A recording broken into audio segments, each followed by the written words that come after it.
The Book of Ruth. It's a brilliant work of theological art, and it invites us to reflect on the question of how God is involved in the day-to-day joys and hardships of our lives. There are three main characters in the book: Naomi, the widow, Ruth, the Moabite, and Boaz, the Israelite farmer. And their story is told in 4 chapters that are beautifully designed. Let's just dive in and see how this all unfolds. Chapter 1 opens with this line, "In the days when the judges ruled," and it reminds us of the very dark and difficult days from the book of Judges. And here we meet an Israelite family in Bethlehem, struggling to survive through a famine. And so in search of food, they move on to the land of Moab, Israel's ancient enemy.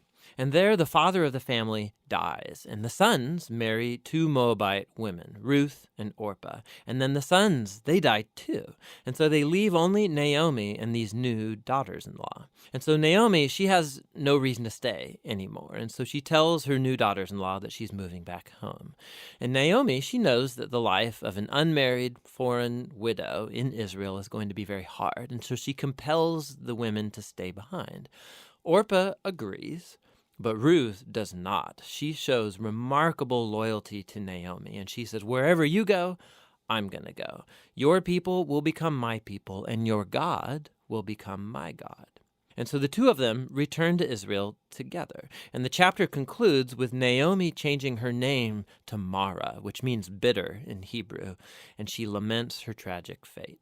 Chapter 2 begins with Naomi and Ruth discussing where they're going to find food. And it just so happens to be the beginning of the barley harvest. And so Ruth goes out to look for food, and it just so happens that she ends up picking grain in the field of a man named Boaz, who just so happens to be Naomi's relative. We're told that Boaz is a man of noble character, and he notices Ruth. And so after finding out more about her story, he shows remarkable generosity to her. He makes these special provisions so that the immigrant Ruth can gather grain in his field. And in doing so, Boaz is actually obeying an explicit command of the Torah to show generosity to the immigrant and the poor. Boaz is so impressed by Ruth's loyalty to Naomi. He prays for her that God will reward her for her boldness. So Ruth comes home that day, and Naomi finds out that she met Boaz, and she is thrilled. She says Boaz is their family redeemer. Now, this family redeemer thing, this was a cultural practice in Israel where if a man in the family died and he left behind a wife or children or land, it was the family redeemer's responsibility to marry that widow, to take up the land and protect that family. So Naomi, she begins to hope that perhaps there might still be a future for her family. Chapter 3 begins with Naomi and Ruth making a plan to get Boaz to notice their situation. So Ruth is going to stop wearing clothes of a grieving widow, and she's going to show signs that she's available to be married. And so Ruth goes to meet Boaz on the farm that night. And as she approaches, Boaz wakes up and he's totally startled. And Ruth makes her intentions very clear. She asks if Boaz will redeem Naomi's family and marry her. Boaz is once again amazed by Ruth's loyalty to Naomi and her family, and he calls Ruth a woman of noble character. It's the same term used to describe the woman of Proverbs 31. So Boaz tells Ruth to wait until the next day, and he will redeem both Ruth and Naomi legally before the town elders. And so the chapter ends with Ruth returning to Naomi, and they marvel together at all of these recent events. In chapter 4, it all comes together. It turns out, at the last minute, Boaz discovers there is a family member who's closer to Naomi than he is, and he's actually eligible before him to redeem the family.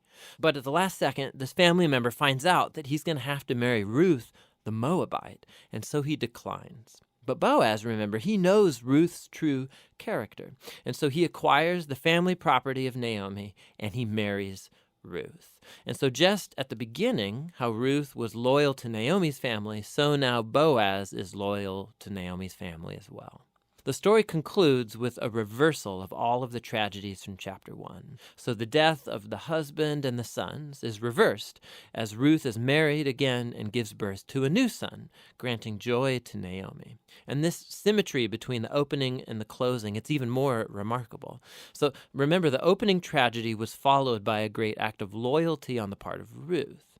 And that is now matched by Boaz's act of loyalty that leads to the family's final restoration. And this symmetry, it highlights the design of the internal chapters as well. So each of the chapters begins with Naomi and Ruth making a plan for their future, and that's followed by a providential meeting between Ruth and Boaz, and each chapter concludes with Naomi and Ruth rejoicing at what's taken place. This story is beautifully designed, and that design actually connects with a really interesting feature of the story, and that's how little God is mentioned. Right? The characters talk about God a few times, but the narrator actually never once mentions God doing anything directly in the story, and that's its brilliance. Because God's providence is at work behind every scene of this story, weaving together the circumstances and choices of all these characters. So Naomi, her tragedy leads her to think that God is punishing her, but actually the whole story is about God's mission to restore her and her family. And he's doing so through Ruth, through her boldness and loyalty, which brings healing to Naomi's life, but not without Boaz, who's a no-nonsense farmer who's full of generosity and loyalty. And so God uses his integrity combined with Ruth's boldness to save Naomi and her family. And so this story brilliantly explores the interplay of God's purposes and will with human decision and will. God weaves together the faithful obedience of his people to bring about his redemptive purposes in the world. And that leads to the real end of the story. The book of Ruth concludes with a genealogy, showing how Boaz and Ruth's son, Oved, was the grandfather of King David, from whom came the lineage of the Messiah. And so all of a sudden, these seemingly mundane, ordinary events in this story are woven into God's grand story of redemption for the whole world. And so the book of Ruth invites us to consider how God might be at work in the very ordinary, mundane details of our lives as well. And that's what the book of Ruth is all about.